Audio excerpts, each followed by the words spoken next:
বন্ধুরা, ভজহরি মান্না কিচেনের তোমাদের সবাইকে স্বাগত। আজকে চলে এলাম আর একটা নতুন পর্ব নিয়ে।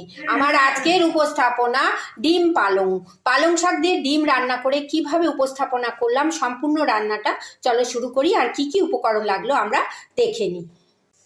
পালং শাক দিয়ে ডিম বানাবার জন্য আমি এখানে একটু পালং শাককে ছোট ছোট করে কেটে ধুয়ে রেখেছি, 5টা ডিম নিয়েছি, আর এখানে একটু দই ব্যবহার করব, ধনে পাতা, পেঁয়াজ কুচি, টমেটো কুচি, একটু নারকেল কুচি, আদা রসুন লঙ্কা এই দিয়ে আমি, আর একটু পেঁয়াজ কলি রেখেছি কুচিয়ে, এই দিয়ে আমি পালং দিয়ে ডিম রান্না করে তোমাদের সঙ্গে শেয়ার করছি। চলো রান্নাটা শুরু করি। পালং শাকটাকে আমি একটু নুন জলে ভাপিয়ে নিচ্ছি। পালং শাকটাকে আমি গরম জল থেকে তুলে একটু ঠান্ডা জলে রেখেছি। নর্মাল টেম্পারেচার এলে এটা আমি মিক্সিতে বেটে নিচ্ছি। এরপর আমি পালং শাকটাকে একটা মিক্সিং জারে দিয়ে দিয়েছি, আর তাতে দিয়ে দিচ্ছি একটু ধনে পাতা, 2টো কাঁচা লঙ্কা আর আদা রসুন।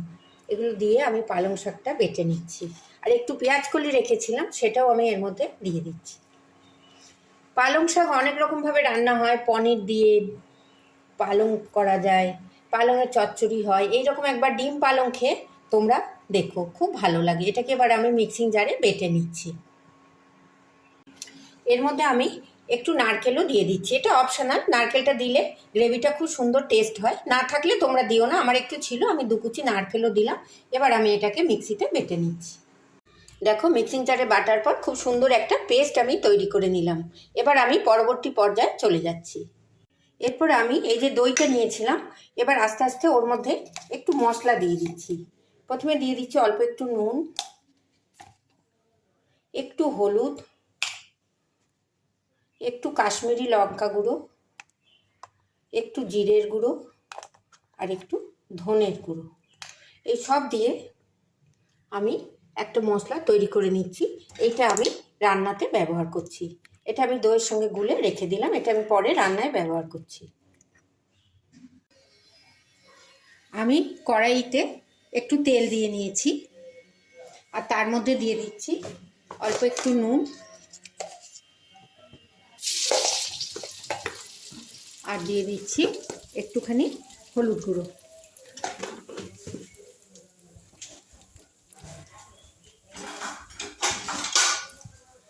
নুন হলুদটা একটু নেড়ে নেব। এর মধ্যে আমি দিয়ে দিচ্ছি, গ্যাসের ফ্লেমটাকে একটু জোর করে দিলাম, এর মধ্যে আমি সেদ্ধ করে রাখা ডিম দিয়ে দিচ্ছি।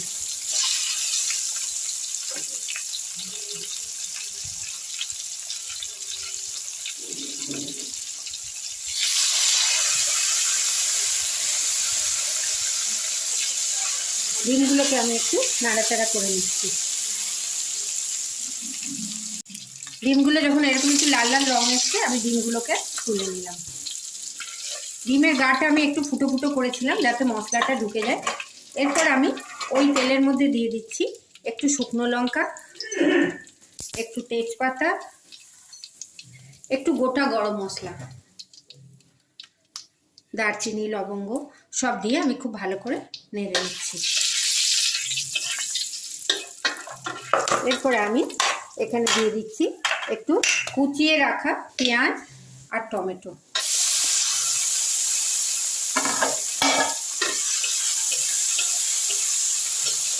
পেঁয়াজ টমেটোটাকে আমি একটু ভাজা ভাজা করে নেব।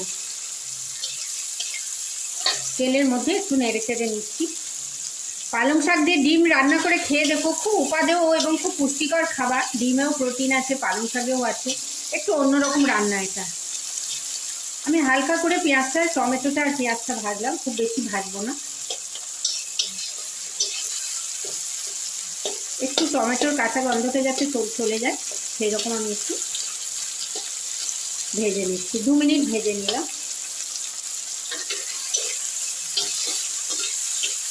দেখো, একটু ভাজার পর আমি এই যে দই, জিরে গুঁড়ো, ধনে গুঁড়ো সব করেছিলাম, ওই ব্যাটারটাকে আমি দিয়ে দিলাম। দইয়ের ব্যাটারটা আমি এর মধ্যে দিয়ে দিলাম। এর মধ্যে আমি একটু কাশ্মীরি মির্চ দিয়েছিলাম, নুন, হলুদ, জিরে গুঁড়ো এগুলো দিয়েছিলাম। দিয়ে আমি খুব ভালো করে এটাকে নেড়ে নিচ্ছি। একটু কষিয়ে নিলাম। তেল ছেড়ে দিয়েছে, খুব সুন্দর একটা গরম মশলা ভাজার গন্ধও আসছে।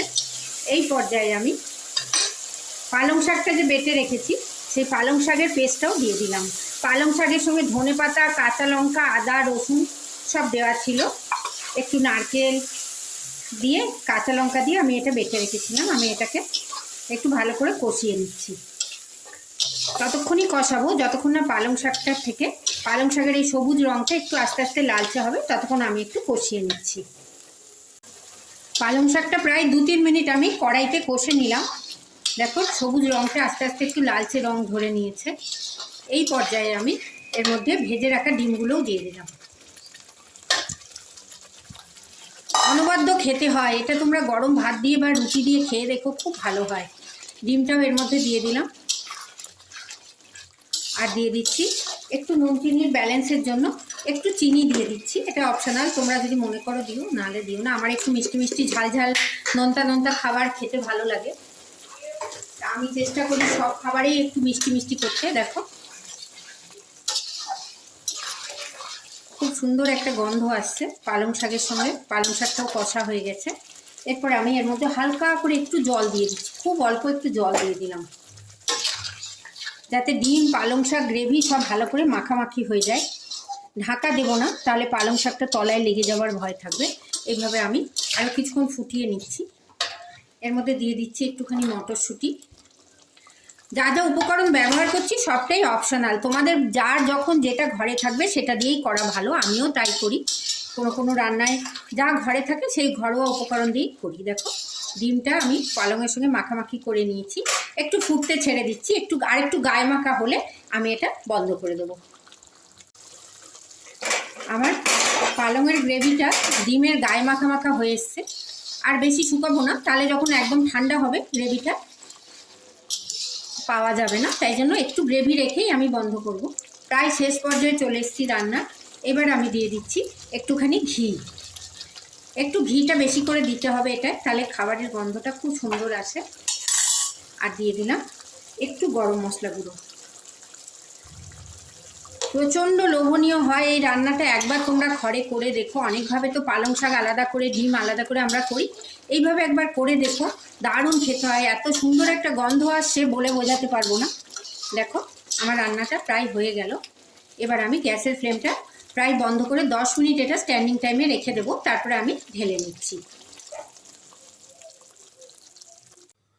তৈরি হয়ে গেল অনবদ্য স্বাদের ডিম দিয়ে পালং শাক দিয়ে একটা রেসিপি। এটা তোমরা ঘরে ট্রাই করো। খুব কম উপকরণ লাগে, অথচ একঘেয়েমি রান্না খাওয়ার থেকে একটু অন্যরকম লাগে। পরোটা, রুটি বা ভাতের সঙ্গে খেয়ে দেখো। বাচ্চারাও তো পালং শাক খেতে চায় না, এইভাবে একটু ডিমের সঙ্গে করলে হয়তো ওরাও খেয়ে নেবে, বুড়োদেরও ভালো লাগবে। একটা অদ্ভুত গন্ধ আসছে, ঘি, গরম মশলা সব কিছু। আমার এই রান্নাটা যদি তোমাদের ভালো লাগে, অনেক লাইক, শেয়ার, কমেন্ট করো, সাবস্ক্রাইব করে বেল আইকন প্রেস করো, যাতে আমার সমস্ত রান্নার ভিডিও তোমরা সবার আগে দেখতে পাও। কোন বন্ধু কোথা থেকে দেখছো জানিও। যারা আমার পুরনো বন্ধু তাদের জানাই অসংখ্য ধন্যবাদ। যারা আমার নতুন বন্ধু তাদের কাছে অনুরোধ রইল আমার চ্যানেলটাকে সাবস্ক্রাইব করার। সবাই খুব ভালো থেকো, সুস্থ থেকো, সাবধানে থেকো। এইভাবে একবার পালং শাক দিয়ে ডিম বানিয়ে খেয়ে দেখো, খুব মজা লাগবে। ধন্যবাদ।